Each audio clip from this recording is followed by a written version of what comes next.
Cześć, tu Jakub Grydziej, wasz przewodnik sudecki i wrocławski.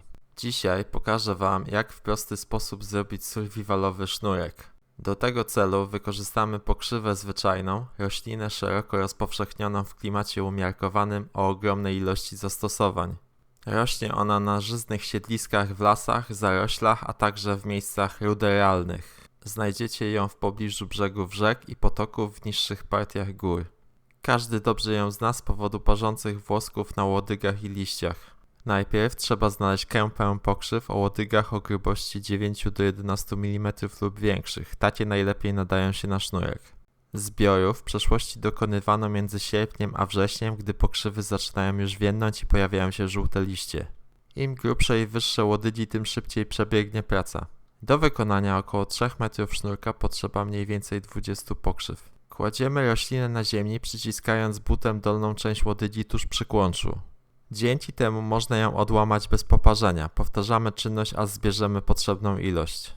Leżące pokrzywy warto dodatkowo przerolować butem. To pozwala usunąć część włosków parzących i liści. Niewielkich poparzeń nie da się uniknąć, ale z czasem palce przyzwyczajają się do pracy z tą rośliną. Zebrane pokrzywy oczyszczamy z liści. Najłatwiej zrobić to przygniatając łodygę butem i przeciągając pod podeszwą. Większość liści i włosków zostanie w ten sposób usunięta. Pozostałe fragmenty usuwamy ręcznie.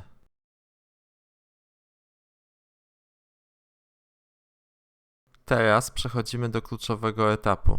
Chwytamy łodygę w międzywęźlu i paznokciami nacinamy skórkę, by ją rozchylić. Delikatnie rozciągamy łodygę na boki, zacznie pękać wzdłuż nacięcia. Trzeba rozdzielić ją na całej długości, pracując powoli, by nie wbić sobie drzazgi.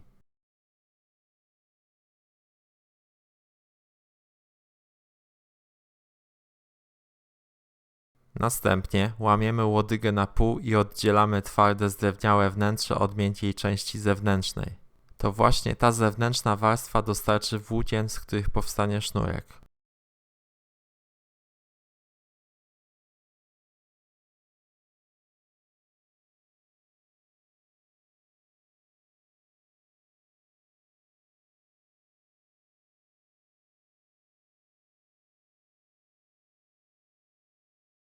Proces powtarzamy dla wszystkich 20 łodyg.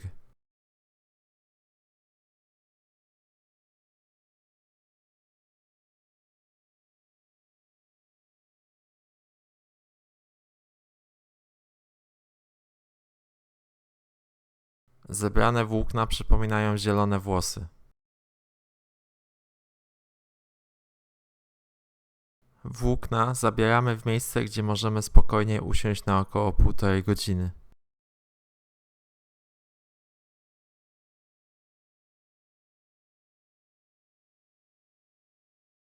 W dłoniach dzielimy je jeszcze na cieńsze pasma, po prostu rozciągając na boki. W ten sposób włókna stają się cieńsze, a przy okazji lekko przesychają. To ważne, zbyt wilgotne włókna dadzą słaby sznurek.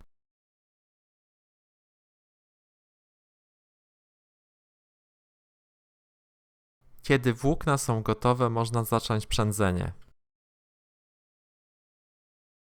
Bierzemy kilka włókien, w zależności od tego, jak gruby sznurek chcemy uzyskać, i skręcamy je w środkowej części.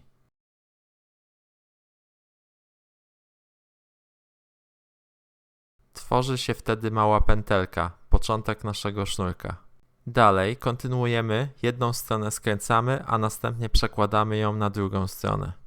Skręcamy i przekładamy, skręcamy i przekładamy. I tak setki razy, aż uzyskamy długi odcinek.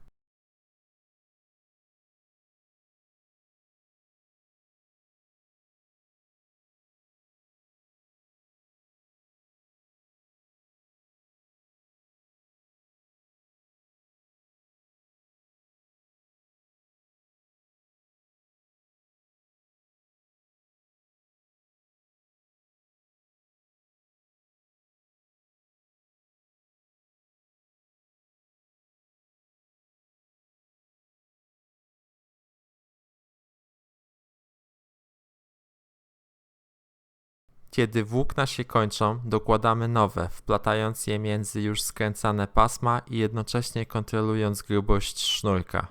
Dzięki temu możemy robić sznurek dowolnej długości.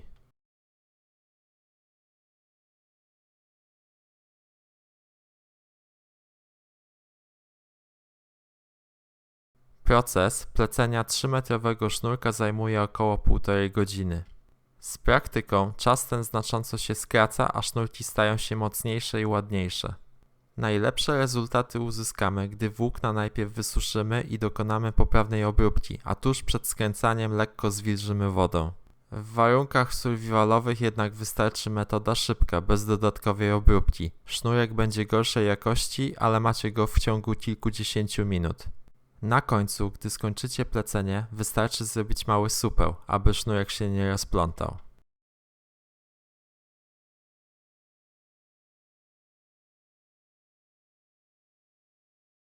Tak przygotowany produkt można zwinąć w palcach.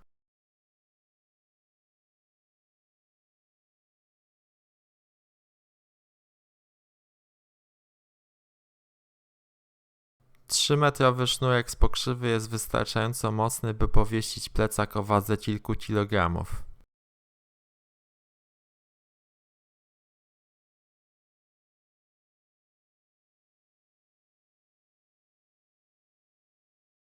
Można go wykorzystać do budowy szałasu, wykonania łuku ogniowego, rolki ogniowej, zastąpienia sznurówek, rozwieszania tarpu i wielu innych zadań, dokładnie tak jak robili to nasi prehistoryczni przodkowie.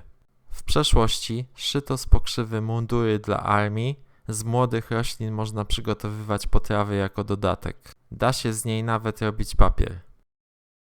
To już wszystko na dziś. Dziękuję za uwagę i obejrzenie odcinka. Zapraszam na moją stronę i skorzystanie z usług przewodnickich, link w opisie. Możecie również wesprzeć kanał, również link w opisie. Cześć!